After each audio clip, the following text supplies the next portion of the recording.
Alright mga Lodi Paps, so ito yung motor na aayusin natin. Wow. Para namang hindi nakakadaan to ng mga putikan sa kalsada, Paps. Tapos, iisa-isay natin yung mga wiring. Kasi nagkakaroon dito ng problema sa busina at sa busina lang mga Paps. Kaya tayo pinapunta dito. At kung bago ka pa lang sa akin channel mga Paps, at hindi ka pa nakapag-subscribe, mag-subscribe ka na para sa tuwing upload ko ng itong video ay updated ka, okay? Like, share, and comment na rin mga Paps. Alright, buka natin paanda rin mga Lodi Paps. Hoy, walang power. Aray, ay mga Lodi, walang power. Ano to? Nakakuha pala itong mga Paps na kill switch.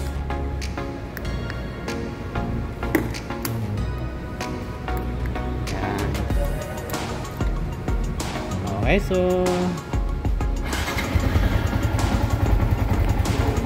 sige pa, sige sir. Yes. Tapos bukan natin. Wala tayong busina. Oh no. Ayan.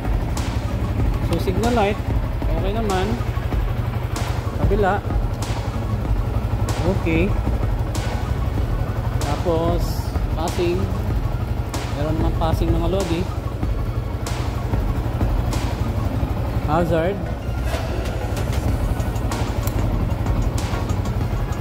ay meron namang hazard.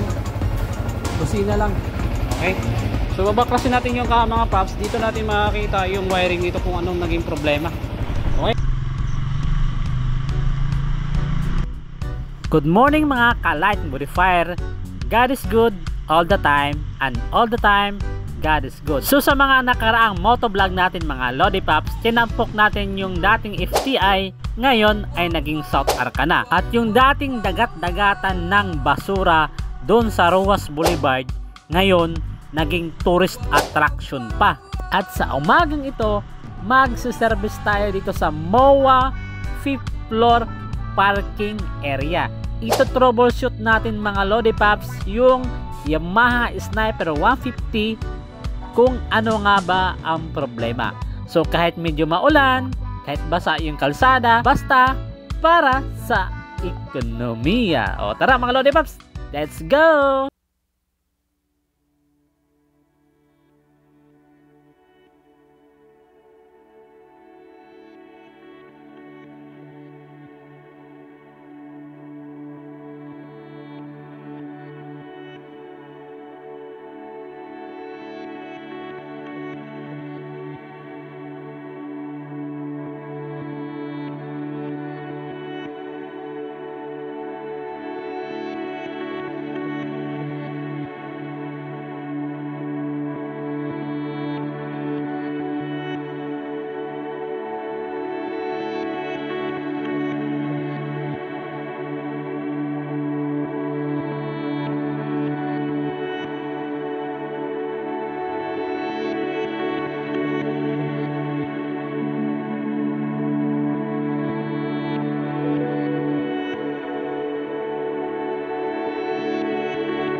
Salamat at sa wakas nakarating din tayo dito sa MOA.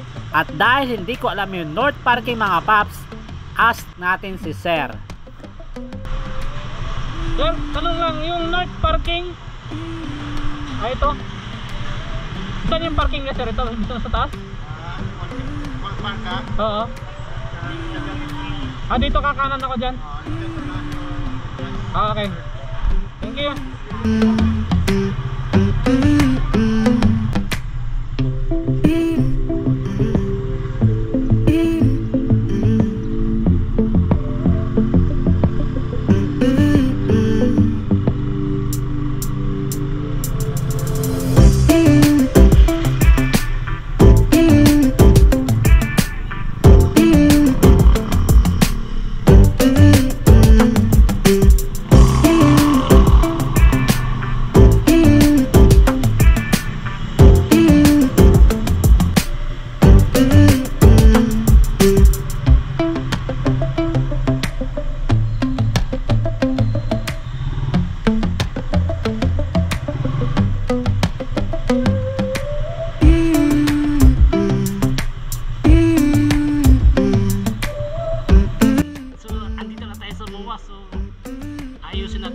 Paps.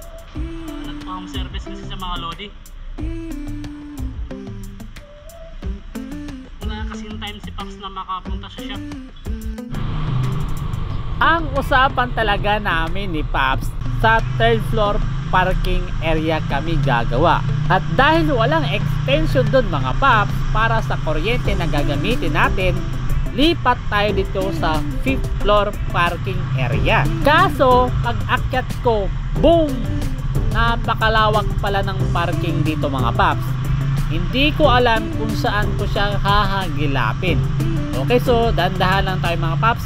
Baka dito lang siya nakapwesto. Alright, ayun, dito nga lang siya mga Lodi Paps. Okay, at dahil andito na tayo mga Lodi Paps, ibababa na natin yung ating Dora bag, joke lang, at yung ating mahiwagang toolbox. Alright.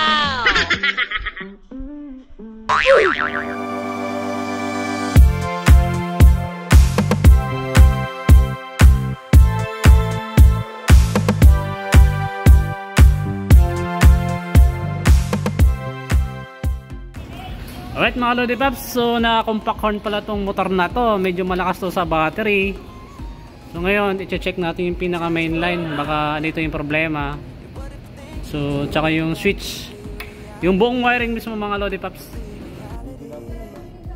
Hello mga Lodi Paps, so pasensya na kayo mga Paps.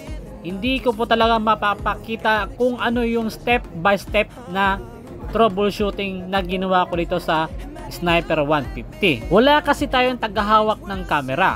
So, yung una kong ginawa mga Paps, sa fuse. Tiningnan ko kung putol o hindi. Hindi naman mga Paps, buo siya.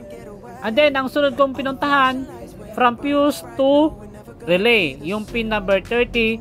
Tinest ko mga Paps, buo naman at hindi mahina yung kuryente.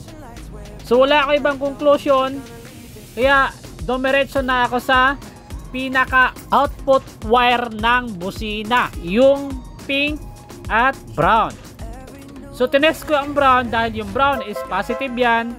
Yung crocodile clip ng ating test light naka negative or body ground. So in-on ko yung ignition switch. Pag on ko, tinest ko yung brown, may power naman mga Paps. And then lumipat ako sa pink wire. Yung pink wire ng mga Lodi Paps, yan yung output ng ating horn switch. Pag pinindot mo yan, may negative po na lalabas dyan sa kulay pink na wire. So ang ginawa ko mga Lodi Paps, yung crocodile clip ko, nilagay ko naman ito sa positive ng battery. Pagkatapos, pinindot ko yung horn switch at meron naman po talagang supply na negative. So, okay na lahat. Na-test ko na mga Lodi Paps. Ang sunod kong ginawa mga Paps, tinest ko yung pin number 85 at 86 ng relay. Pero yung pin number 85 mga Paps, walang supply na negative galing sa busina. At doon naman sa pin number 86 mga Lodi Paps, may supply pong positive. Ang pinakahuling tinesting ko mga Paps, yung hollow switch. Na-confirm ko nga na sira. Kasi yung common nito, nirekta ko na sa positive ng battery. Tapos, yung normally close at open, wala talagang supply na positive.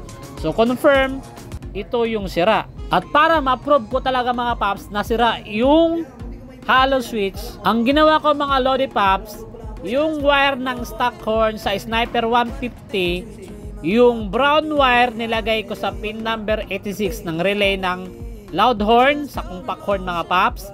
Tapos yung pink wire nilagay ko sa pin number 85. At yun, pag on ko ng susian at pag busina, tumunog yung compact horn. Ibig sabihin, yung sira ay yung hollow switch. Ito siya mga Paps.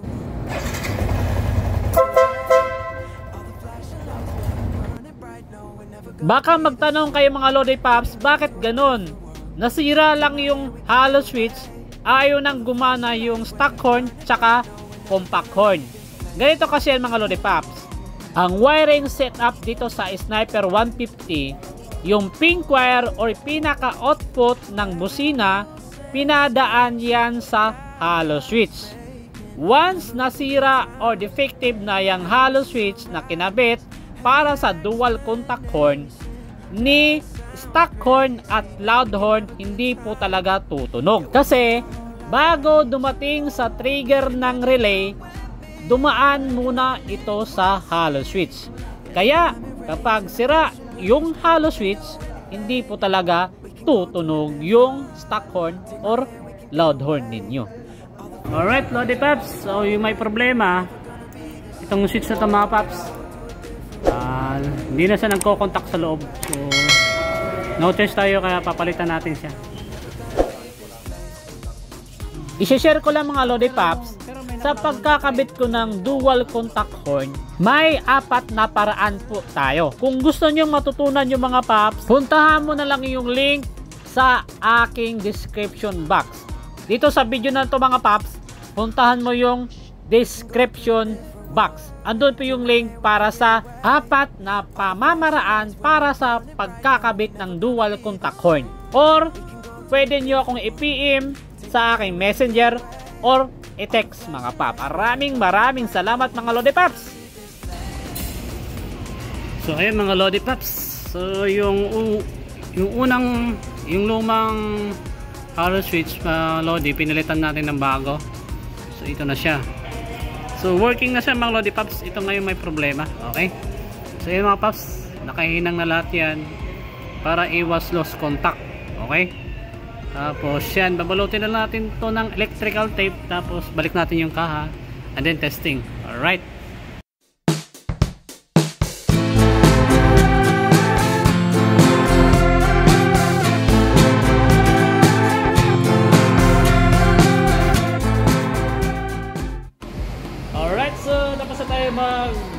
Mag-ikot dito sa Sniper 150 na version 2. So ito na siya mga Lodi Paps. Ayan. Okay, kill switch on. Ayan, kasi yung ating hollow switch mga Paps. Stock horn, loud horn.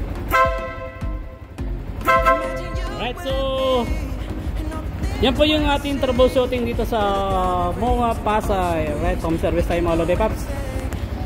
Okay. So sa mga gusto magpa-wiring dyan, makikontak na lang po sa aking Facebook o kaya pa-text ako sa aking mobile number o kaya sa messenger. Okay, so sa mga bagong padpad pa lang dyan sa ating YouTube channel mga Paps, huwag mo nang kalimutan mag-subscribe, pindutin yung notification bell para sa tuwing upload ko ng itong video ay updated ka. At isama mo na rin yung like, share, and comment. Alright? Abangan nyo yung aking susunod na video mga Paps. Baka motovlog na yun. Gagawa tayo ng content. Okay, so yan na po yung ating troubleshooting ngayon dito mga Lodi Paps sa Sniper 150 version 2 sa MOA tayo. Alright? So, pasensya kayo sa akin mga buhok mga Paps kasi napaka-haggard ko talaga. Pawis ako. Okay? So yun lang mga Lodi Paps. Ride safe po tayo palagi and God bless. Alright? We can do anything. We can go to a different world. Take my hand, we can get away. All the flashing lights, we're burning bright. No, we're never gonna be the same. We can go to